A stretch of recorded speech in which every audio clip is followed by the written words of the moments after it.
Welcome to Dark Love Psychology. Most people think fights are a sign of a failing relationship. But what if I told you that conflict is not the enemy? It's actually one of the most powerful tools to build intimacy and attachment if you know how to handle it. In this video, we're diving deep into the psychology of arguments and how you can use them to strengthen emotional bonds, build trust, and even make your partner more attached to you than before. Chapter 1. The hidden purpose of conflict. We're taught to see conflict as a failure, a sign that something is broken, a storm on the horizon of our relationships that we should avoid at all costs. We brace for impact, our hearts pound, and our minds race to find the quickest exit. But what if this entire perspective is wrong? What if conflict isn't the poison, but a potential antidote? What if every argument, every moment of friction, holds a hidden key to deeper intimacy and understanding? To unlock this potential, we must first reframe what conflict truly is. It isn't just about anger or disagreement. It's an emotional signal, a flare sent up from the deepest part of you or your partner, indicating that something important is at stake. It shows that both people still care enough to fight. The energy it takes to argue, to feel frustrated, to raise your voice, that is the energy of investment. It's a sign that you are both still plugged into the relationship, that you are both still trying to shape it, to make it work for you. The real danger isn't the noise of fighting. It's the chilling sound of silence. It's the indifference that settles in like a fog, where you no longer have the energy to disagree. It's the quiet withdrawal into separate lives lived under the same roof. This is the emotional flatline of a relationship, where the passion, both positive and negative, has faded into a polite, empty void. Apathy is the true enemy of intimacy because it signals that the investment has stopped. The fight to stay connected is over. So, if conflict is a signal, what is it trying to tell us? Every argument is a rich, albeit messy, source of data. It's an opportunity to understand each other's deepest needs, most profound fears, and most critical boundaries. Needs for security, for validation, for autonomy, for connection. Fears of abandonment, of being controlled, of not being seen or valued. Boundaries that have been unknowingly crossed. When you learn to see conflict as communication instead of chaos, the entire dynamic shifts. You stop reacting defensively, building walls to protect your own ego. Instead, you start listening strategically, not to win the argument, but to understand the story beneath it. Let's take a common example. Imagine your partner gets upset because you didn't reply to their text for a few hours. On the surface, the conflict is about response times and phone etiquette. The defensive, surface-level reaction is to say, "I was busy. I can't be on my phone every second. Why are you trying to control me?" This response immediately invalidates their feeling and turns the conversation into a power struggle. You argue about what's a reasonable amount of time to reply. You both dig in your heels, and the conversation ends with both of you feeling misunderstood and resentful. The real issue is never even touched. But what if you saw their anger as a signal? What if you listened strategically? Instead of defending, you get curious. You pause, take a breath, and try to decode the emotion. You might say something like, "It sounds like you were really hurt when I was out of touch. Did it make you feel like I wasn't thinking about you?" You're not admitting fault for being busy. You are acknowledging the impact of your actions on their feelings. Suddenly, the fight isn't about the text anymore. It's about the underlying fear. Your partner might soften and admit, "I just felt disconnected. For a moment, I felt worried and alone." Now you can address the real message. The fight is about a need for security and a fear of feeling unimportant. By responding to that need, "You are important to me, and I'm sorry I made you feel that way." You don't just resolve a fight, you actively strengthen your bond. You prove that you are a safe harbor for their feelings. This applies to everything, from finances to household chores. A fight about dishes left in the sink is rarely about the dishes. It's about a feeling that the division of labor is unfair. It's about one person feeling like their time and energy are less valued than the others. It's about a need for partnership and a fear of being taken for granted. Arguing about who was supposed to do the dishes is a dead end. Asking, "It seems like you're feeling overwhelmed and unsupported with the housework, is that right?" opens a door to a real, productive conversation about teamwork and appreciation. By looking past the surface-level complaint to find the hidden emotional need, you transform a point of contention into a moment of connection. This is the hidden purpose of conflict, to bring our deepest needs and fears into the light, so they can be seen, heard, and healed together. When emotions run high, logic disappears. That's why the person who controls the tone of the conflict controls the outcome. Instead of matching anger with anger, lower the emotional temperature. Speak calmly, use pauses, and keep your body language relaxed. This disarms defensive reactions and subtly places you in the leader's role. Example: if she yells, "You never listen to me," and you snap back, the fight escalates. But if you say calmly, "I want to understand, tell me what I missed," you flip the script. Now you're the one steering the conversation. When arguments begin, our primal instincts often take over. We enter a state of defense, seeing our partner not as the person we love, but as an adversary. Our heart rate increases, our focus narrows, and our primary goal becomes winning the fight and protecting ourselves from a perceived attack. In this state, true listening is impossible. Empathy vanishes. We are no longer partners. We are opponents in a zero-sum game where one person's victory must mean the other's defeat. This adversarial stance, while a natural instinct, is profoundly damaging to the trust and intimacy that form the bedrock of a relationship. But what if there was a way to short-circuit this destructive pattern? This brings us to one of the most powerful ways to transform an argument, shifting your perspective from me versus you to us versus the problem. It's a simple change in language, but it represents a monumental shift in intention. Imagine you and your partner are standing on opposite sides of a wall shouting at each other.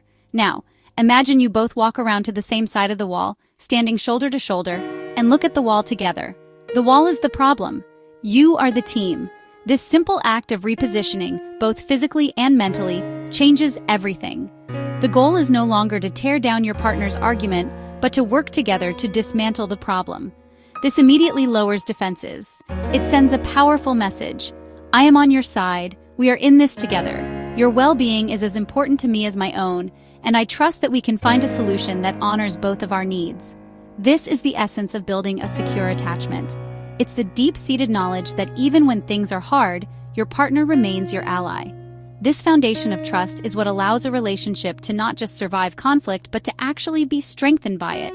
So, how do we put this into practice? It starts with recognizing when you've slipped into adversarial roles. The moment you feel that defensive tension, that urge to prove you're right, take a breath. Then try to reframe the issue. Let's look at a common scenario: finances. The adversarial approach sounds like, "You're so irresponsible with money, you're going to ruin us." This is an attack on your partner's character. It's accusatory and guarantees a defensive reaction. Now let's apply the us versus the problem framework. You could say, "I'm feeling a lot of anxiety about our finances right now, and I'm worried about our future goals. It seems like the problem is that we haven't found a budgeting system that works for both of us. Could we sit down this weekend as a team and try to create a plan that makes us both feel secure and in control?" Notice the difference? The problem isn't you. The problem is the lack of a functional system. The invitation is to collaborate on a solution, not to place blame. This technique works for any issue. Consider household chores. Instead of the classic, "You never do anything to help. I have to do everything myself." Try this: "I'm feeling really exhausted and overwhelmed by the state of the house. I think the problem is that our current division of labor isn't working anymore. How can we, as a team, reevaluate how we handle chores so it feels more balanced and fair for both of us?" You're defining the problem externally, the division of labor, and asking for collaborative input. The key is to replace you statements, which are inherently blaming, with I statements that express your feelings, and then pivot to we statements that invite collaboration. The formula is simple. I feel your emotion because of neutral description of the problem. How can we, collaborative action to solve this together? This subtle linguistic shift is revolutionary.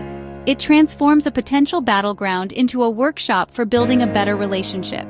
It makes the fight about solving something together, not attacking each other.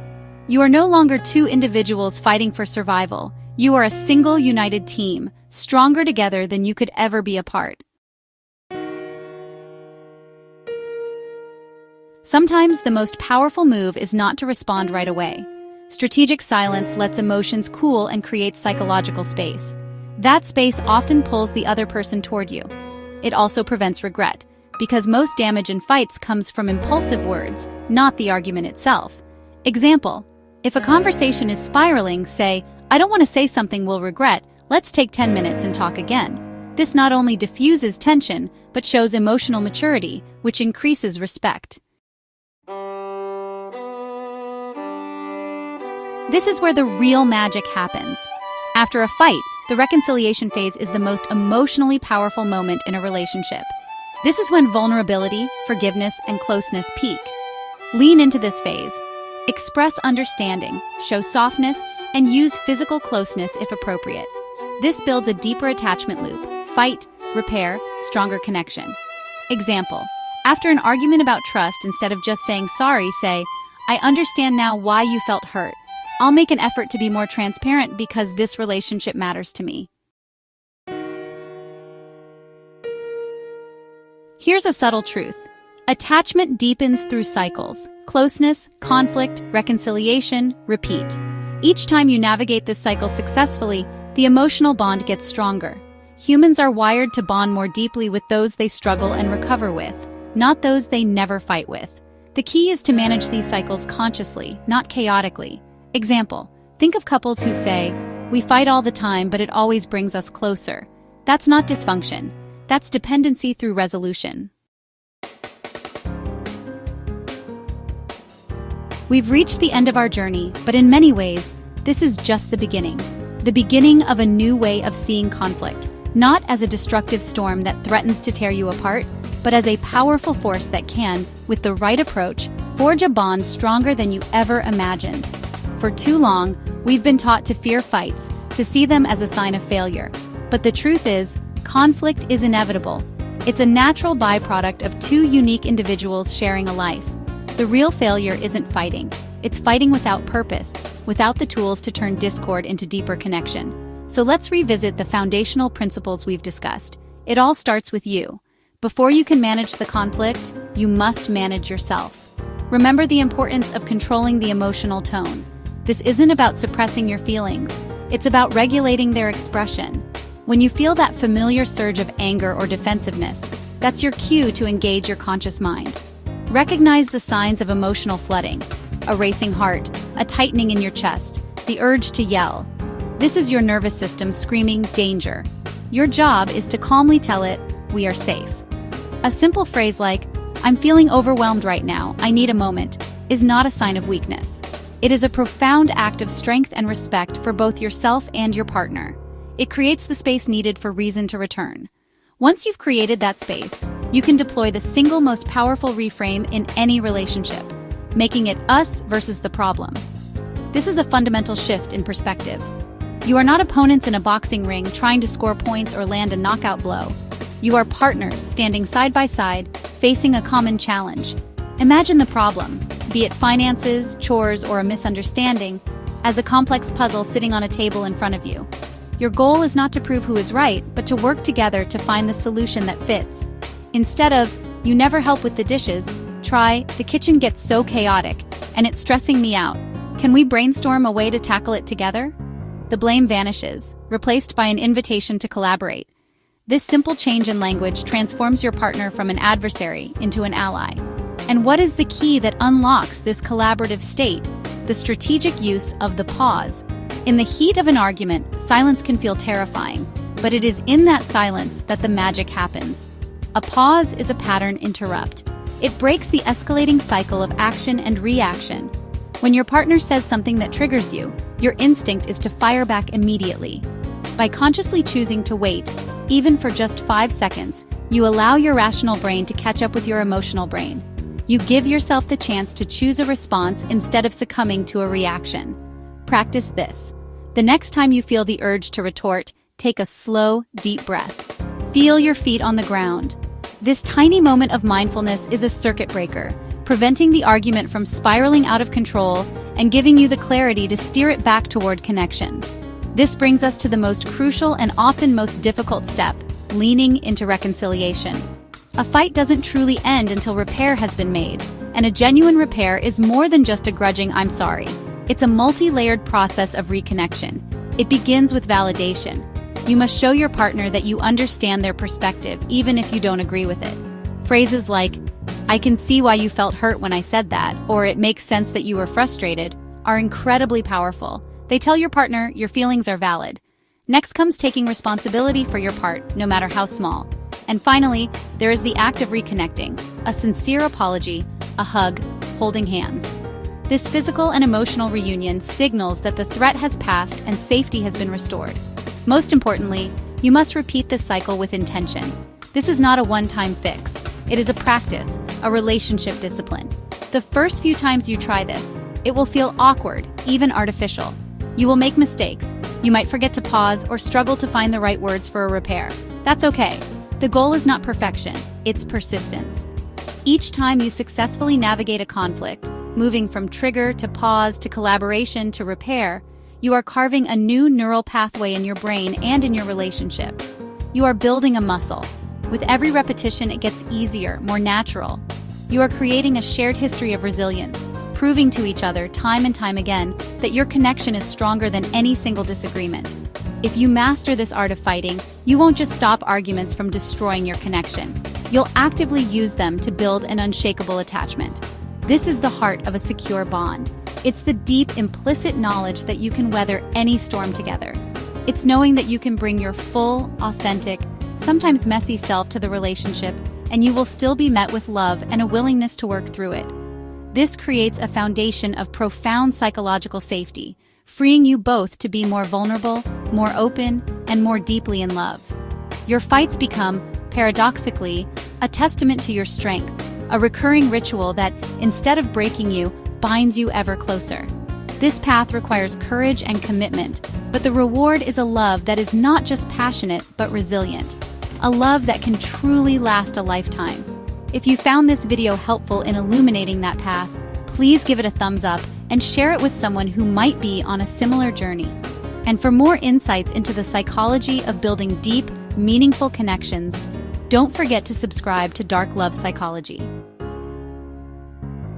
Thank you for watching until the end. See you in the next video.